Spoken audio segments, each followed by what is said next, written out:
दुवैले पर्छ नि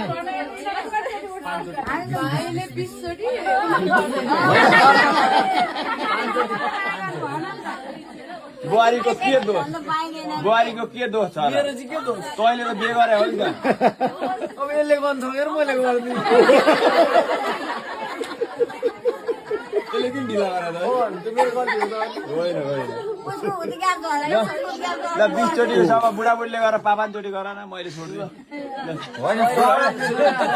त्योभन्दा अगाडि मैले बिहे गरेँ त्यसको लागि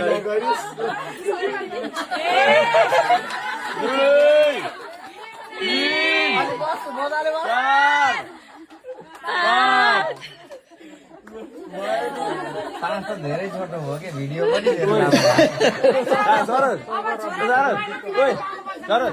त्यसले भन्नु पर्यो नि अब दाइ म गल्ती गरेँ फेरि तँ पहिला जे हुनु भयो